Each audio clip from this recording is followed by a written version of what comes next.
I've been spit on. I've been dragged downstairs. I've been punched in the eye.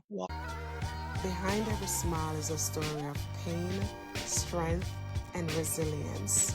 The Blueprint Podcast is where those stories are told, where we heal, evolve, and reclaim what's ours. And whether you're a woman finding her voice or a man ready to listen and grow, this space is for you. Together, we rise back into her. Before we begin, please note that today's conversation may include topics that could be sensitive or triggering.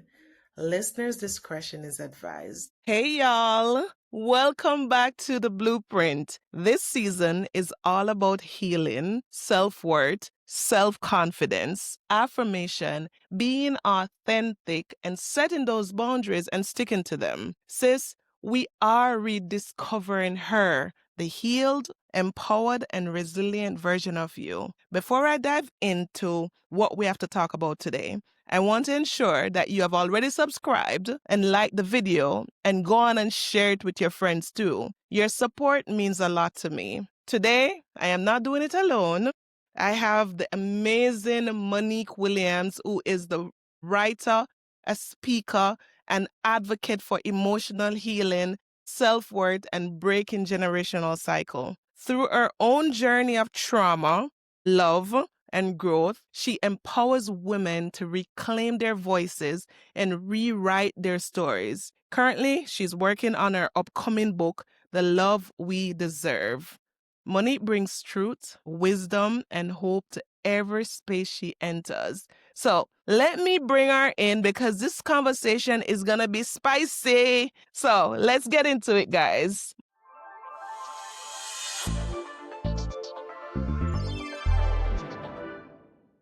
Monique, welcome. Thank you. Yes, we're so excited that you chose to be a guest on the podcast, The Blueprint, where we provide the blueprint for their life. How are you feeling? I'm doing good. Thank you for having me. I'm glad to be here. Awesome. Well, we're going to get right into it. We're going to have some deep conversation. I know you have a lot of thoughts, so we can't wait to hear it. But first, we want to know, who is Monique in this current season? In this current season, I am still working on me. I'm still growing every day. I am a mother. I am a girlfriend currently, a bonus mom, Mm, and just a hardworking woman just navigating through life. yes, yes, yes. Definitely see you girlfriending. Yeah. And definitely see you being a stepmom. We're going to talk a little bit about what it means to be a great stepmom because I do believe that you embody that and it's something that is admirable. So we're going to talk a little bit about that. But before we get into it, like every version of ourselves where we're at currently, there was another version of us, right? Absolutely. And so what brought us to this point was a post that you made on Facebook. And it was very authentic. It was very real.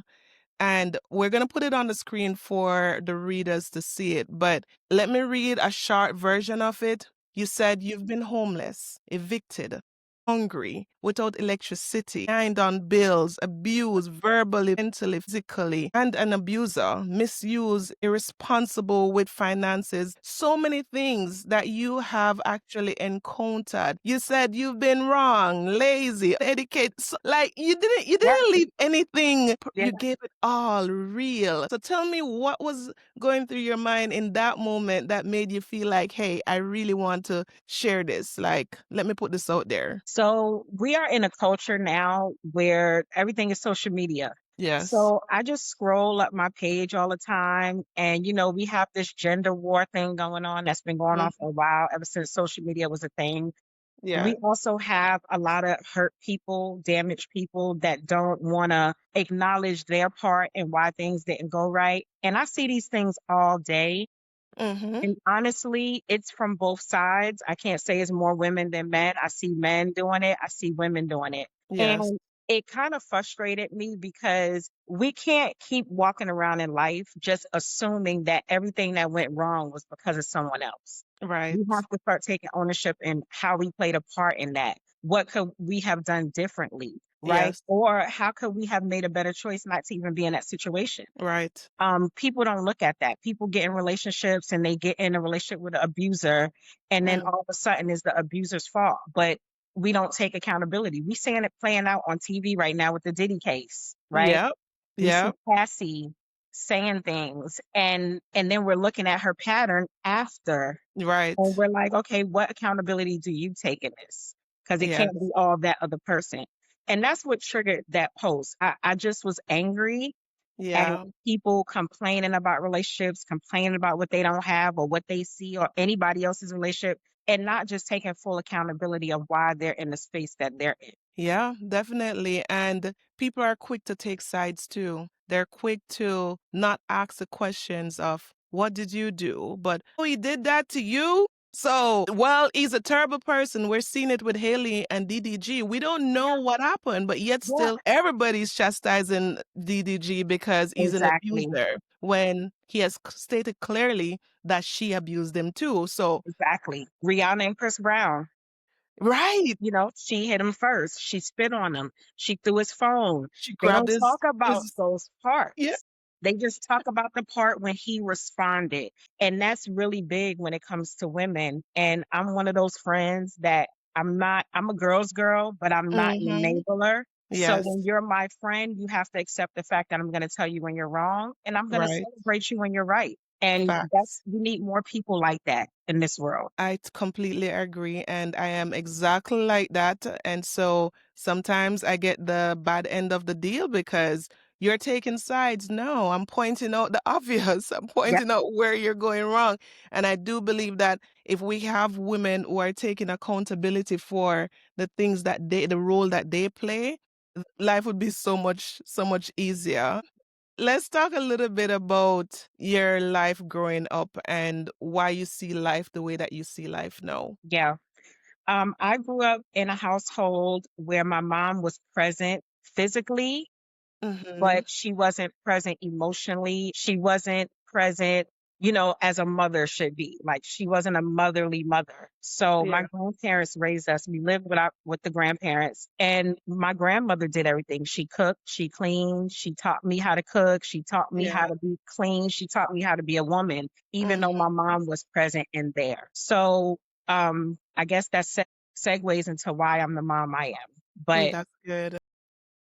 yeah, I grew up in a household in the projects of New York, and me, my brother, my grandparents, and my mom. My Okay. dad, I seen maybe a couple of times a year, but I had siblings at the time, didn't even know, and I didn't meet them till I was like in my 20s. Wow. So that's how I grew up. Yeah, But I I didn't I have a bad upbringing though. Like I had supportive aunts, my mom's okay. sisters. I was one of those kids that I got to explore a lot when I was little. One of my aunts took me on trips all the time. She took us bowling all the time. She took us roller skating. So I got to be a kid. I got to do things, you know. That's So good. Okay. So yeah, so you wasn't robbed. That's yeah, amazing. Because sometimes we see where, like, for me, what we see or what others see is not what we saw. Because when growing up, I was just always having to help with my brothers and sisters and work in my mother's businesses. I never saw that as trauma. But now when I tell the story, they're like, "Oh my God, where was your childhood?" yeah, So, but I believe those experiences help us to be more mature, help us to see life from a different perspective. You took it from it that you wanted to be a better mother for your kids. And you have two boys, right? yes. Two grown boys, Two, 27, about to be 28, and 21, and now a bonus daughter. and a bonus daughter who's 10. Yeah, she's like the daughter you never got, you never had. You know, I always wanted a daughter, and prior to meeting the person I'm with now, I was done with kids. Like, Hmm. I reached a point where I was like, you know what? I'm not having any more kids. I had a partial hysterectomy. I can't even have children unless I use a surrogate. And then here he came with a child. Hmm. But when I met him, I was in a different space.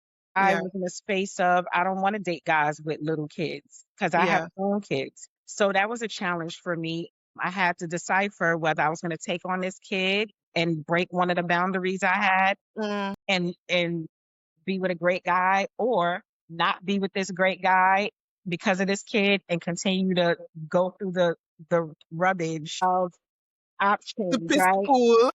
So I decided to take on the child, and it's been a challenge. What you see now is a relationship that's been developing over 3 years. It didn't Yes. start off that way. It was very Yeah. challenging. It was hard trying to co-parent and all of that. And to this day, it still is. Yeah. Yeah. So you mentioned boundaries, and that's one of the areas that I find that a lot of women either set boundaries and don't stick to them, or they don't have boundaries at all. What advice would you give to women when setting those boundaries and how to decipher, is this a boundary that I can drop the wall on? It's about weighing your pros and your cons. Like in my case, I met a great guy who comes from a Mm-hmm. great family, who's seen a great Yes. foundation of marriage, who wanted Yes. marriage. And the only thing that was like, was the 7-year-old, because at the time Yeah. she was 7. So I had a lot of questions about that. I vetted him and questioned him about everything in that aspect of that child. And then Yeah. I had to say to myself, do I give up all of these pros? I was in a dating scene for years. Yeah. Okay. So do I give up all of these pros for this one con? And it was other cons that was very minute. But Yes. do I give up all of these great things for these little things that are fixable or that can be worked through? And then I had to say to myself, you know what? You never know. Give it a try. So I Yeah. say to people, if you set boundaries, make sure they're realistic because a lot of people's boundaries are not realistic. A lot of people don't even possess what they require out of other people. Yes. So Mm-hmm. that's the first thing. You have to make sure they're realistic. And then secondly, you have to say to yourself, will I give up this boundary if this, whatever this is, Yeah. overweighs whatever that boundary is? And then you make the best decision for yourself. That's true.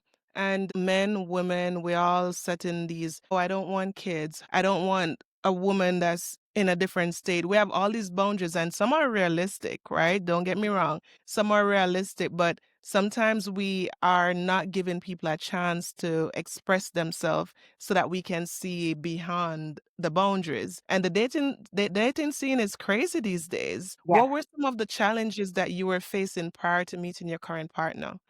People desiring you for the wrong reasons. Like, Mhm. I was seeking longevity in relationship, and people will tell you that that's what they're seeking as well, just to get certain things out of you. Yes. I've experienced that multiple times, like the majority of the times, getting into relationships with people, giving everything I have because I'm a very giving person. I will help Yeah. you through whatever you need. Like I'm here to help build you, right? Like Yes. Beyonce say, let's upgrade you. Whatever Let you me don't have, upgrade.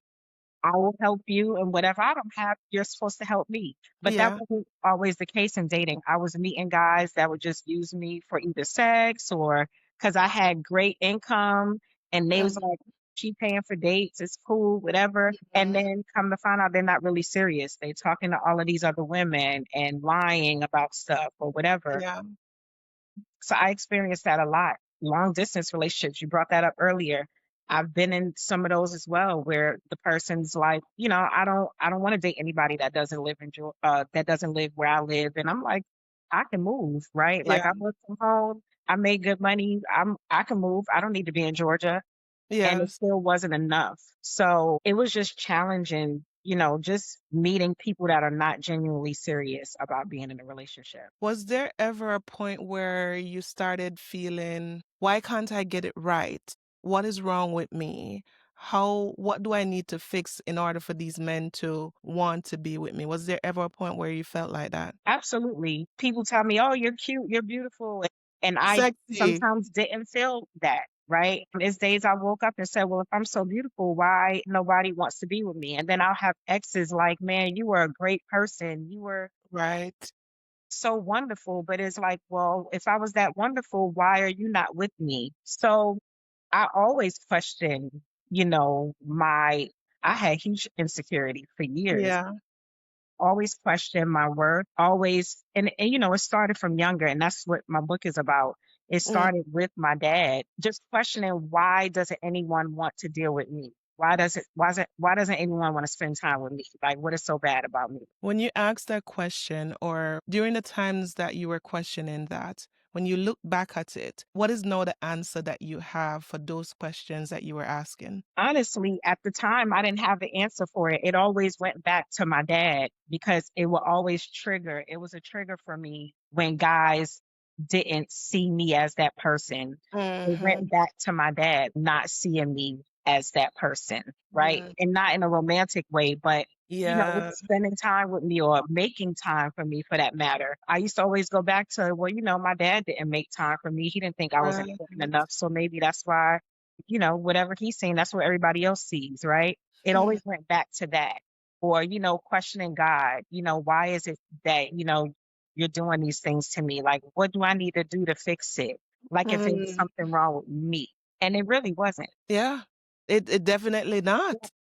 It's not, and I know what you're feeling, I know what you felt, um, and for the listeners, for the ladies listening to this, I know it's challenging at times because you're like, as Monique mentioned, she was making good money, she was a giver, she looked good. Why? Like, what is so wrong with me that nobody wants to the answer to that is they're just not good enough for you. They don't believe that they can level up to who you are. And Yes. if they don't believe that, who are we to fight them on their decision when they don't think that they're good enough for us anyways? Yeah. And a lot of us force the issue, even when they're saying, hey, this is not the move. This is not what I want. I don't think this is going to work. I am not ready. And instead of saying, okay, we say, maybe if I do this better, Yes. maybe if I take him out, maybe if I buy him this, maybe, Yeah, trying too hard, going above and beyond, trying to be seen, trying to be heard. When that yeah. person is clearly saying, I don't want to hear you. I don't want to see you. We just even nowadays I see people post like, I would make a great wife, but I Mm-hmm. also see those same people posting, I'm not going to tolerate this and I'm not going to tolerate that. But guess what wives do? Because it's not Tolerate. about getting up and walking away because you're mad today or Mm. because he said something you didn't like, or because he did something you didn't like. You be mad, take 24 hours, 3 to 5 business days, whatever it is, and then you revisit that situation with that person and work it out. It's not about walking away. So even though you have women equate being a good wife, they can cook, they can clean, they can take care of the kids, they have good education. Men don't care about that. They don't care. That does not Are make you you a being good the wife. peace? That is your own personal accolades. Men don't care. They don't Mm. care. They want someone that's going to allow them to be a man. They want someone that's going to be quiet when it's time to be quiet.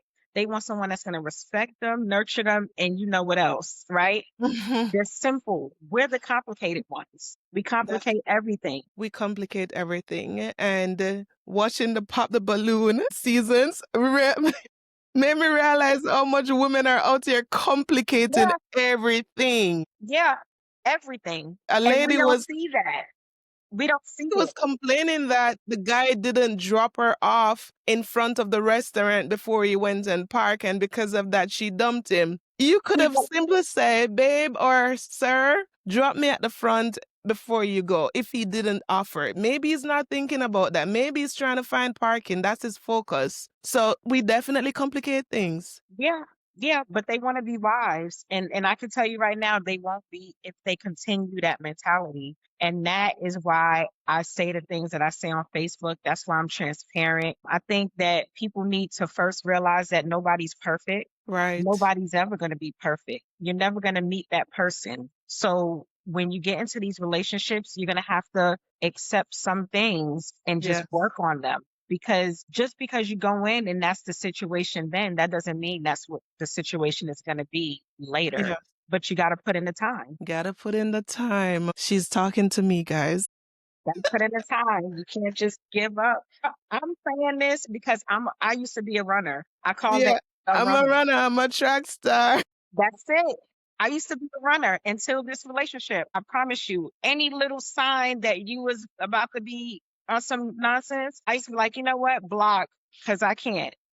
Right. But then Yeah. I had to really, like I said earlier, question what is it that I'm not doing or doing. I have to Mm-hmm. start checking myself. And I said, Yeah. well, you say you want to be a wife. Wives don't block and get up when they mad Mm, or when something don't go their way. Wives figure it out. They speak, they have communication, and they try to smooth it out. So I had to start sitting, no matter yeah. what was going on, just sit and be patient. Child, ladies, are you listening?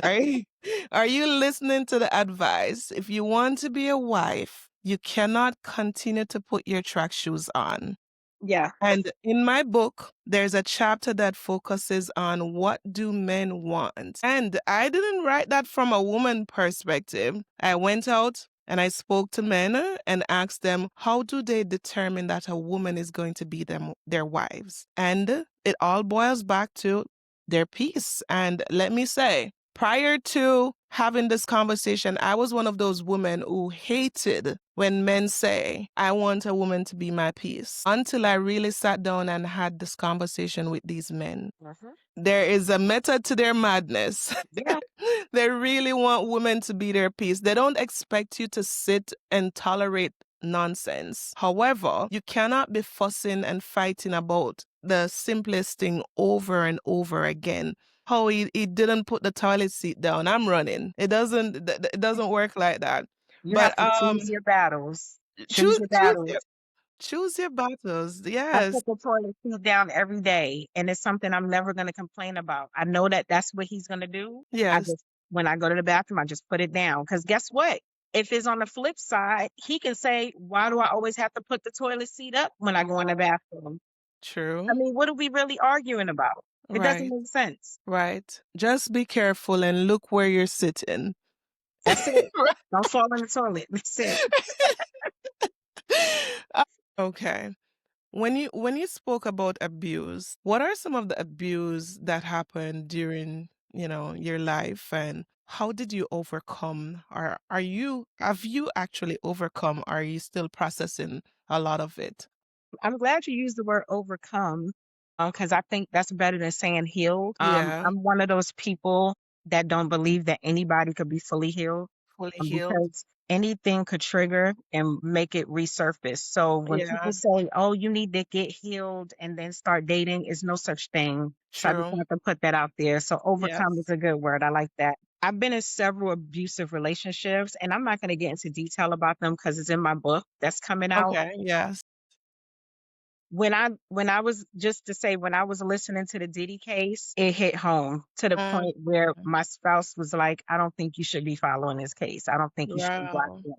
Because I've been in those situations. I've been spit on. I've been dragged downstairs. I've been punched in the eye. Wow. So I overcame it by just having more discernment, I would say, Yeah. and also just learning how to defend myself, because Mm. at this point, I'm never going to let anybody just hit on me. We're going to have a fight it out. I may lose, but we're going to fight it out. Right. So, Yes.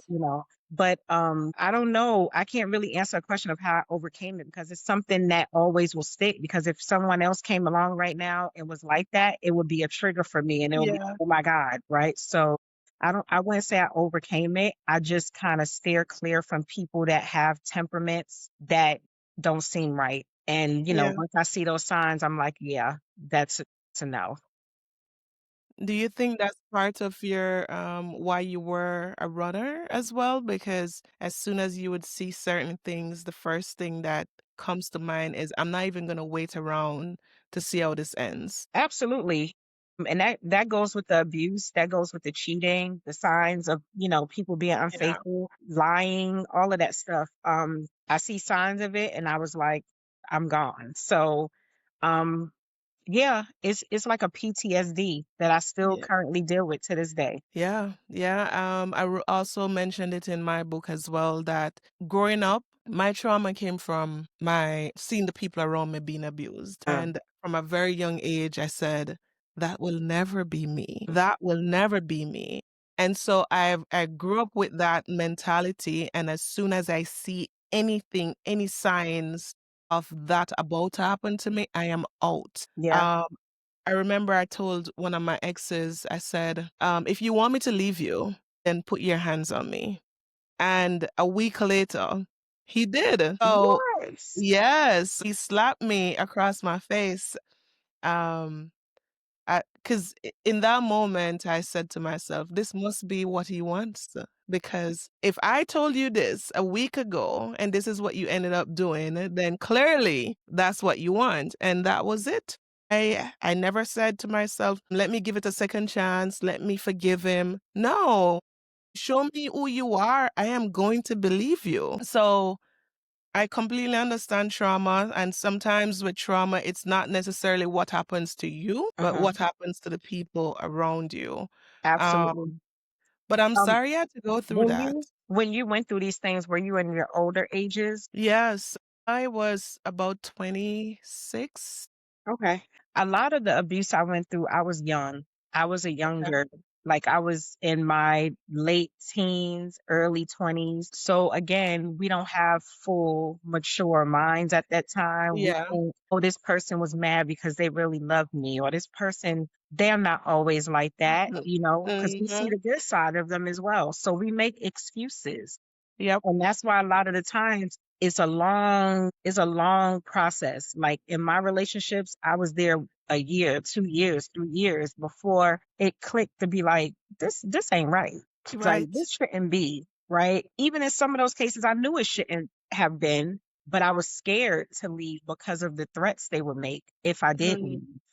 So if people out there see the signs, I would say speak up as soon as you can. Like at least tell one person, yeah. have someone help you. So you mentioned something you were afraid to leave because of the threats that they made. Do you then resonate with what Cassie was saying when people would say, but if you were that scared, why didn't you leave? Why did it take you 10 years? Yep. So, And that's why I said I can relate to her. That's why when people on social media are like, she liked it, she should have stayed. And I'm glad they had a mental therapist. I don't know what her title was, but she mhm, joined the case and testified how people that are being controlled respond to abusers and why they stay so long. And a lot of the stuff she said is the truth. Like you said, we're either being threatened, they control a lot of our lives because at early ages, like Cassie was and like I was, we don't really know, right? Like we don't really know what love's supposed to be or what's going on, yeah, especially if you didn't have father figures and stuff like that. So in the cases with me, I stayed because he threatened me. I had a mm, young child at the time. mhm, My oldest son was just a baby, okay. and he would threaten to do stuff to me. And all I could think about Wow. was if he do something to me, then my child won't have, a mom. Or he Mhm, would threaten if he seen me with somebody else, he would do something to them and me, and that would be mhm, so I didn't want to date. I didn't want to get anybody else involved. It was a trying process to get out of that wow, situation. So it's not as wow. easy as everybody thinks. Yeah, especially when you're on the outside looking in, Yeah, it's easy for you to say what a person should do when you're not in that position. So yeah, I appreciate you sharing that. And for the listeners, show some grace to these people who are experiencing these issues, absolutely. are going through these abuse and not being able to speak up from an earlier time. Sometimes they only get the coverage when other people start to speak about it and they are like, "Oh, I'm not alone. Let me talk my story too." So, yeah. A lot of Mm, people are being abused and don't even know that they're being abused. that So part. I mean, and it comes in different forms. It's not just physical or verbally. It could be just how a person treats you. Could be a Yeah, form of abuse. So everybody experiences abuse at some point of their lives. So people should not be judgmental, even though we live in a judgmental culture now, especially with yeah, social media. People need to realize that this can happen to anybody. that's true. And there are the women who completely depend on these men Hmm. and they use that to weaponize them as well. So again, show some grace to these people because it's not always easy. Yeah, All right. So now, well, you're in a relationship now, so you probably don't need to go through the challenges of identifying red flags. But during while you were dating, how did you identify these red flags? How easy was it for you to identify them? I'm a person. How would I put this? I retain a lot. So, one thing about me, and this is just an example, if I get arrested or locked up for something, I Yeah. learned my lesson. Yes. You ain't got to worry about me coming back for the same situation. Mm-hmm. So when it comes to situations and relationships, I learned my lesson going through that. You don't Yeah. have to worry about it happening again because I got it, I saw it, I experienced it, and that's it. So if I recognize that in someone else, I'm already like, okay, no, this is the same type of situation. Mm-hmm. Mm-hmm. So the red flags I pick up immediately just because I retain a lot of stuff and pay attention to a lot of things. But I Yeah. would disagree when it comes to being in a relationship and not having to worry about it because even in relationships, you still have to pay attention to what's going on. You don't want to Mm. get so comfortable that you don't understand what is going on, outside of what you see every day. Yeah. I have a person that's on the road a lot. So, if I call him 5 times in a row, he'll answer the phone. My spidey senses is already up. Like, what the hell you doing? Right? You should be driving. Yeah. So it's still a thing, even in a relationship. I still have to pay attention to what's going on and being aware, you know? Yes. So it's just, Yeah. again, it goes back to that PTSD thing that we talked about. That's why I said no one is ever fully healed. You just learn how to manage and work. Yeah. What has been your coping mechanism? What do you use to ensure that Monique is good? Music. Music. Music is a love that I have. And like, I'm talking about 80s, 90s music, like old stuff. Mm-hmm. I'm big on that. If I'm in a bad mood, if I leave work, customers piss me off. If I get into it with my spouse, I can go sit in my car, turn on some music, cry it out, and then I feel good. I'm singing, right? Yeah. See you doing your karaoke's in your car. Oh, music makes me so happy. I don't know what it is, but it makes everything go away. I cry it out though. I get it out. Yeah. And then after that, next thing you know, I'm singing, I'm dancing, and everything is better. That helps with my anxiety and my PTSD, and Yeah. believe it or not, with my social skills. Because a lot of the times I have social anxiety, and a lot of You people don't know that. Everybody thinks I'm just so outgoing and friendly, and what? sometimes that's not the case. So, Listen, guys, I met Monique. The first time I met mhm. Monique was at her house. She was having a Halloween party. She was the host and she was keeping everyone entertained. The So, hostess with the mostest. yes. So hearing this, she's the one who threw parties. So hearing this is surprising to me. I have a whole bunch of different things that assist me with my social skills. So yeah, those are my coping mechanisms. Yeah. I Yeah. have social anxiety too. Yes, when I'm in crowd, I'm like, I don't even know who to talk to or what to do. Yeah, okay. All right. All right. So we are going to speak a little bit about going back to being a stepmom. What advice do you have for women who are in relationship with men who have kids to be a great stepmom? Because again, we know social media is not a real place. But what we do see that you have presented is something to admire, something to say, Monique is such a great mom to this little girl. So talk to us a little bit about what it means to be her stepmom and what advice can you give to women navigating that challenge as well. So first I'm going to say I'm not a great stepmom. I try my best. It is challenging. It's days where I'm tired, I'm exhausted, and I don't know how to navigate a 10-year-old, right? Yeah. And I'm like, oh my God, what I signed up for. And Yes. then there's days where I'm like, oh, I can't wait till she come over so we can do this and we can do this activity and do that because my kids are older. They're done with Yeah. the little baby mommy stuff. So it's definitely been a challenge for me, especially dealing with co-parenting. Her mom is not the easiest person to deal with. Yeah. So when she comes to our house, it's like, It's oh, you. it's party time. I want to do this. I'm going to do that. And I'm like, hold up, pause. I work too. I'm tired. Yeah. So it's been a challenge. But I love having her. She gives me life on most days Yeah. that she is around. She prepares me for grandbabies because I want grandbabies. And I'm like, Yes. okay, this is what it's going to be like. and I have some grandbabies. But what I would say is it didn't start off this way. And it took a while because I have a certain type of parenting style that doesn't Mm, fit in with her biological parents' parenting style. So it was like tug of war with my yeah, spouse at first. Now I have a little bit more say so because we're 3 years in and he kind of understands where I come from with certain yeah. stuff. I'm an old school parent. He's a new school parent. He's the parents that don't believe in beatings and, Mhm. try to talk things out with the kids. And Yeah. that's not my parenting style. My parenting style is you better get let's go. Wipe them tears. So she's now getting that balance when now Okay. that I'm here because when she starts falling out and crying, I'm like, get up. We're not doing Yeah. that. Like, what's Tough going on love. here? And then he tries to chime in like, what's going on? I'm like, no, no, no, no, no. Wipe the tears. Cause what are you crying for? Right. Yeah. So now that I have a little bit more, he's giving me a little bit more rope, I use it because I need her to have resilience. I need her to understand that the world don't care about your tears. I need her to Facts. understand that people are not going to baby you when you get into the world. So Yeah. I give her the tough love and then I let him baby her.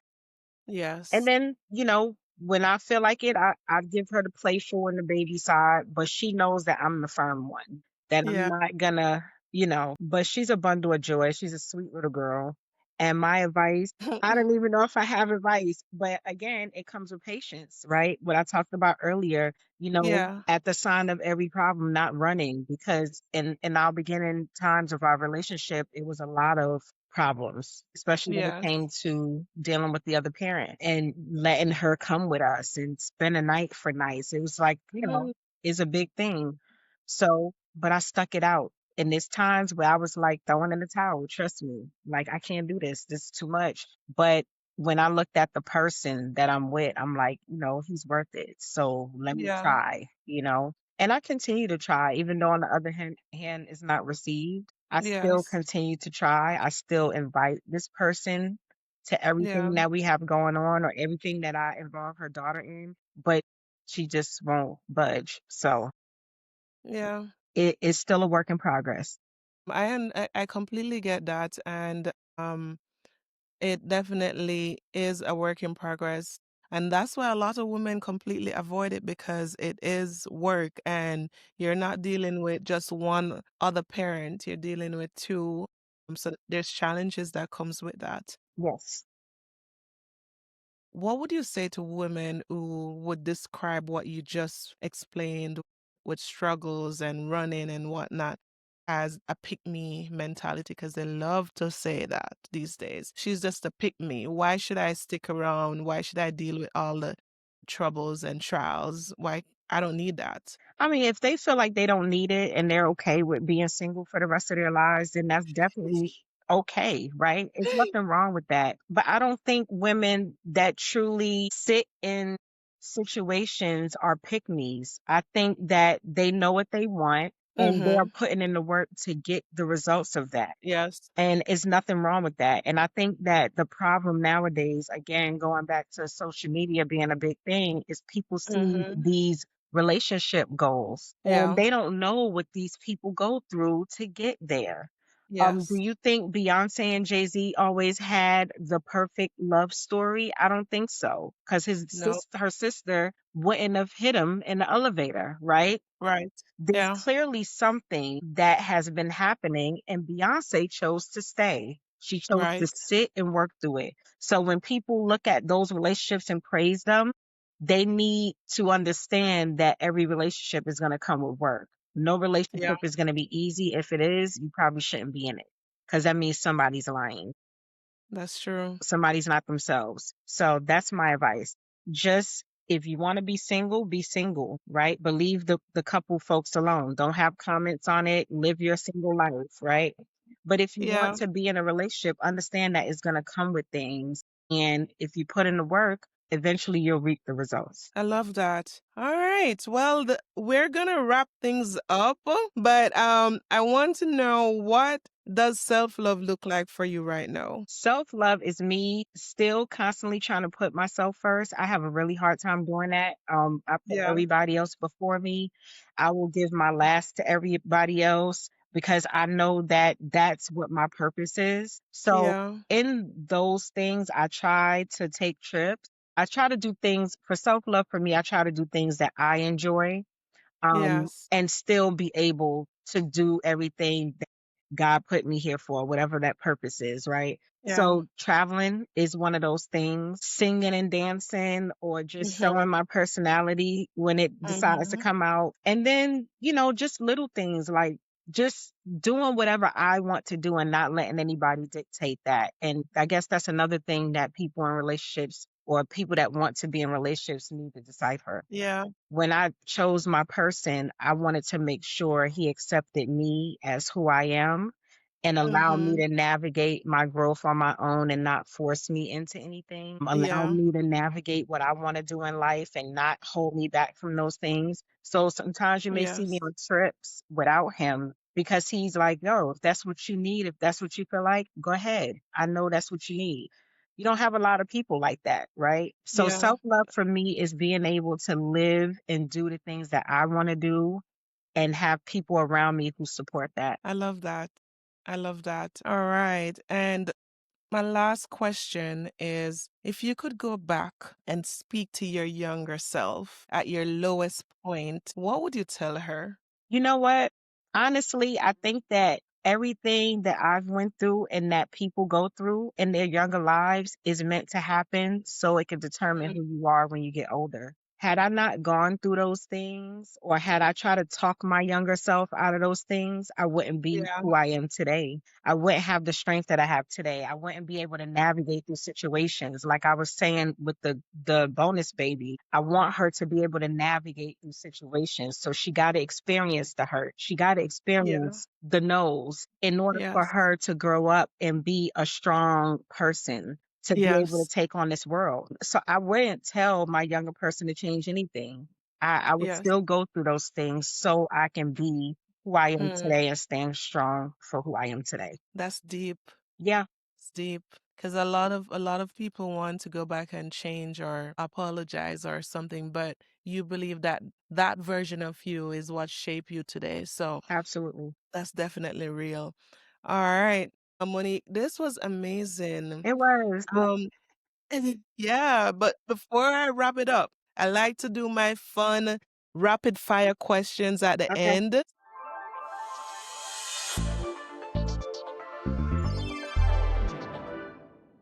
What's one word to describe the woman you are today? Amazing. Amazing. What's that song? Yes. Yeah. All right. A song that always lifts your mood. I Wanna Dance with Somebody by Whitney Houston. Do you be dancing to it as well, or you just I sing love it? that song. Like, I have the whole office when I worked at State Farm singing that song. I love it. I wanna dance with somebody. That's my song. Ooh. Yeah. All right. What's the last thing that made you laugh out loud? Oh my God, just memes that I see online all the time. Like, people are hilarious. Yeah, that'd be crazy. Sometimes I want to stay away from social media, but then I want the laughter as well. Mhm. So we gotta go get it. And then what's one affirmation that you live by? Can I curse? Sure. Fuck what people think. Do you. Fuck what people think, do you? Do you. Yep. And that's how you remain authentic, right? Because you mentioned that in your post that instead of pretending to be someone else, just show up as yourself. Be authentic. That's right. Be you. Be you. Because at the end of the day, in case people haven't noticed yet, whether you're doing good, bad, in between, they're going to talk. So do you. I felt that way about Clarissa today. I looked at a post that she uploaded where she was being flexible. Hmm. I thought it was pretty cool. But when I clicked comment section, I was like, what is wrong with these people? I'm going to tell you, Clarissa, at first I was a little annoyed with a lot of the things she was doing, but it's the way I interpret it now, because everything is about perspective. I interpret it Yes. as she got some hell of marketing going on right now. The outfits she wear that Mm, be a little off, All of these things that she's doing is making people know who Ah, Clarissa is because we didn't know nothing about Clarissa. And yep, now we think we know everything about her, right? yep. People are looking her up. The Hashtag marketing Papoose is girlfriend. phenomenal. I need to take notes. Okay. I did a marketing course recently, and that's one of the things that they mentioned. They said people love controversy. Yeah. People love, if Yeah. you're going to be, sometimes if you're just going to be real and authentic, Hmm. sometimes you're not going to be promoted Yeah. because the world that we live in today, if you're not doing something crazy that people are going to talk about, Hmm. then unfortunately, It ain't gonna you're not work. going to be promoted. That's it. Right. So, Monique, is there anything that you'd like to promote? Any upcoming projects, any trips, any social media that you want to share with us? So I am in the process of doing a book. I'm 80% done, and the book is called Nice. The Love We Deserve, and Okay. it's a memoir of everything I've been through. So if you want more details on what I talked about today with Miss Yanique, then that is going to be the book where you're going to get it. So it starts off with my relationship with my dad and how it and I want to thank you while I'm actually saying this because I had a Mm-hmm. conversation with you one day and I told you I was writing a book and I told you I kept getting writer's block and I kept getting stuck. And you gave me the Mm-hmm. idea to relate things that I dealt with my dad and how it transpired in relationships later. And I want to thank you for that because that got my whole book together. So, Started. yep. In that book, I'm talking about my dad in the first chapter or two. And then I'm talking about how the things that happened in that relationship affected me in other relationships and the things Yes. that I accepted. So definitely look out for that book. It's coming soon, hopefully in the next couple months. Um, but that's it. And you can follow me at How can they Momo stay up to Williams on date? Facebook. Okay. That is my Say it public again. page. Momo Williams with a Z, not a S. MOMOWILLZ. All And right, that's at guys. Facebook. So yeah. That's at Facebook. So look her up. Stay up to date with when the book is going to be published. And also look out for my book, Sis, You Are Her, and my affirmation cards that will come with that. Be on the lookout. Follow my Sis, You Are Her page on Instagram and also my Facebook page, Yanique Walters. Everything will be posted. You can keep up to date with everything that's going on. So thank you so much, Monique, for Thank you. being real, for being authentic, for sharing and being transparent. I Yes, really, really enjoyed this conversation. Um, and I'm happy that you said yes to being a part of the blueprint. absolutely. Anytime. And that's shout out to all sisters that support sisters. We have to come together. We cannot Yes, be worried about being better than the next. We all can be great. Every single one of us. So anytime your sister needs support, show up. show up, show up. I appreciate it. And I'm happy I could help you get your book started. Thank you. Thank you. I appreciate that. I swear. I always think about you like it was unique. She gave me that idea. So yeah. And, I know we already said we're wrapping it up, but on the same topic, Hmm. of helping your sister to elevate. Last year, 2 years ago, when I was doing my book launch, guess who helped? Yeah. Monique. Yeah. I was able to reach out to her and be like, hey, I'm doing my book launch. I need somewhere to do it. Can you help? And she facilitated, she rented the place, she ensured that we were good, and I completely Yeah. appreciated that. So Yeah. thank you so much. So Yeah. pay it forward, ladies. That's right. Pay it forward. Yep, yep. And keep doing everything that you're doing. I appreciate following you. I love your videos. I'll be like, listen, this is a remember me reaching out saying, girl, you be editing some videos. I need to reach out to you. But I love following you. I love watching your stories. I'm inspired by you every day. So keep doing what you're doing. Oh, thank you. Yeah. Hearing these type of things actually helps because sometimes I'm like, maybe I'm just annoying people. And No, no, keep going. Keep going. Again, okay, it's us. We are our biggest critics. Keep yep. going. You have no idea how many people you inspire every day and that admire you. Your Mm, outfits, everything, the traveling, just keep doing it. Keep doing it. thank you. I appreciate that. Yes, ma'am. And you already know. You already know. You inspire me. Your outfits. We always be like, Yeah, listen, matching or always got on something similar. Right? real hot girl thing. Yes, To just, take care of ourselves and value ourselves and yes, show up how we want to show up yes, and not worry about the world. Because, of course, sometimes I think about it, but there are times that I'm like, you know what? No, this is me. This is what I'm doing. This is how I want to show up. So I'm going to show up how I want to show up and don't care about what anybody else have to say. So I appreciate hearing that. It actually inspires others. Thank you for watching another episode of The Blueprint. Please subscribe to my channel, like, comment, and share this video. Until next week, take care. Bye.